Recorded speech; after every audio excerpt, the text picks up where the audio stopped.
Selamat datang di Saur Segian TV.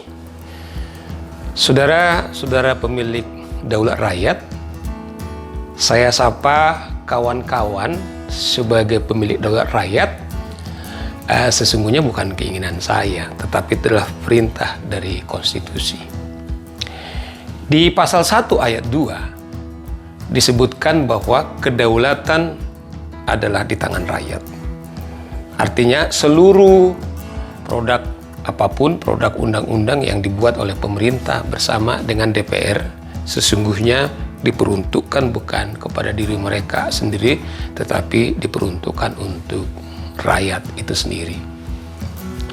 Kawan-kawan, kali ini kita akan mencoba membahas yaitu revisi Undang-Undang MK yang sekarang ini sedang bergulir di DPR. Mengapa ini penting kita diskusikan? Setidaknya ada 3 hal.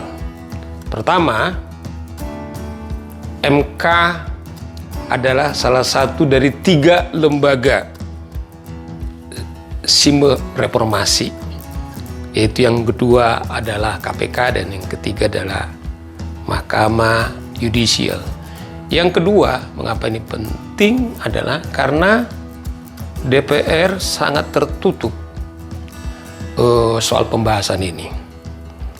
Dan yang ketiga, kawan-kawan sekalian, kita berharap bahwa lembaga ini tidak seperti KPK yang menurut lembaga survei setelah direvisi kemudian melakukan penurunan. Saudara-saudara, publik kemudian sangat terkaget-kaget ketika revisi Undang-Undang MK, karena setidaknya ada 3 hal yang disoroti. Kemudian di dalam revisi tersebut menurut kita atau menurut banyak pihak tidak terlalu urgent. Pertama adalah soal batas usia minimal calon hakim konstitusi yang tadinya usianya 47 tahun kemudian dinaikkan menjadi 67 tahun. Dan yang kedua adalah bahwa masa kepemimpinan daripada MK itu yang tadinya 2,5 tahun kemudian jadi 5 tahun. Kemudian yang ketiga adalah kawan-kawan sekalian adalah bahwa batas usia pensiun daripada hakim MK berusia 70 tahun. Nah, yang menarik saudara-saudara dalam revisi ini bahwa masa jabatan MK yang tadinya dibatasi hanya 2 periode atau 10 tahun sekarang akan bisa maksimal 15 tahun. Nah, saya kira ini sangat krusial saudara-saudara.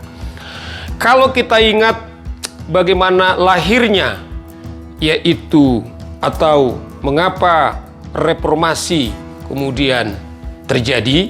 Nah, seperti saya katakan tadi di pengantar bahwa salah satu simbolnya adalah melahirkan MK, yaitu adalah untuk membatasi masa jabatan kemudian daripada kepala negara yang saat itu pemerintahan Orde Baru yang sangat otoriter, kemudian yang sangat berkuasa, tidak bisa dikontrol oleh lembaga yang lain. Bahkan waktu itu disebut DPR itu disebut hanya stempel pengesahan saja.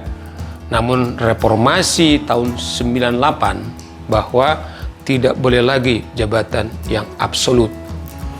Bahkan saudara-saudara, presiden sekalipun kalau dia adalah simbol negara, dia hanya bisa dipilih atau menjabat 2 periode atau 10 tahun. Nah, coba bayangkan di mana lembaga reformasi yaitu MK kemudian simbol daripada reformasi kemudian membuat bahwa mereka juga bisa menduduki jabatan 15 tahun, bukankah ini pengkhianatan kepada reformasi?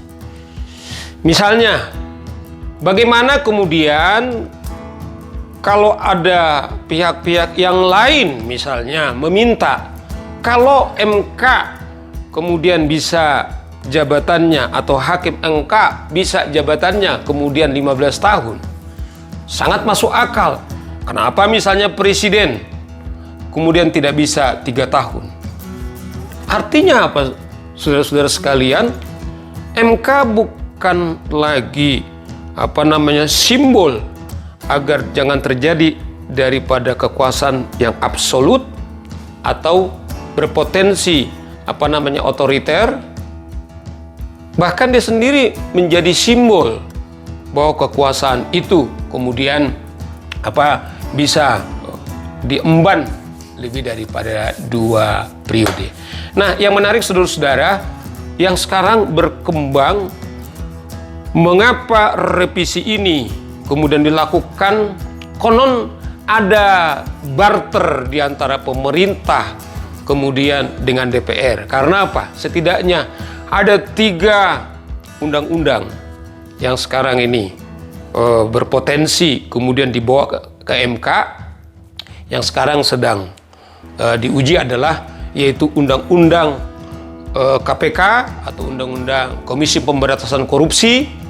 Kemudian yang kedua adalah Undang-Undang yang dikenal dengan Undang-Undang COVID. Kemudian dan yang ketiga yang berpotensi dibawa adalah Undang-Undang Cipta Kerja. Nah, saudara-saudara, ini bisa kemudian publik kemudian meraba-raba atau berpikir seperti itu karena ketika DPR dan pemerintah membahas ini bahkan tertutup. Bahkan mereka di dalam 1 minggu mereka sudah memiliki kesepakatan tahap pertama. Nah, ini bisa berpotensi terjadi adalah undang-undang ini, bahkan kalau dulu undang-undang KPK direvisi hanya 12 hari, jangan-jangan ini undang-undang yang paling cepat dalam seminggu barang ini bisa diselesaikan. Nah, oleh karena itu saudara-saudara, kita ingatkan kembali kepada kawan-kawan di DPR dengan pemerintah bahwa reformasi adalah salah satu di samping pemberantasan korupsi. Yang kedua adalah bagaimana pejabat publik kemudian sadar untuk membatasi dirinya. Dan itulah peranan daripada MK, dikenal sebagai the guardian of constitution. Dia pengawal konstitusi. Ketika amandemen Undang-Undang Dasar 45, salah satu pilar adalah mengatur agar kekuasaan kemudian diatur setidaknya presiden kemudian 10 tahun. Sangat bijak kemudian revisi ini kemudian dipikir ulang.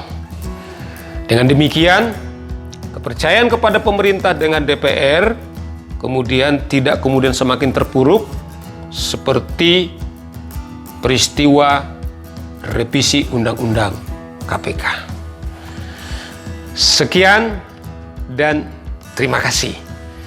Jangan lupa subscribe, komen, dan share. Terima kasih.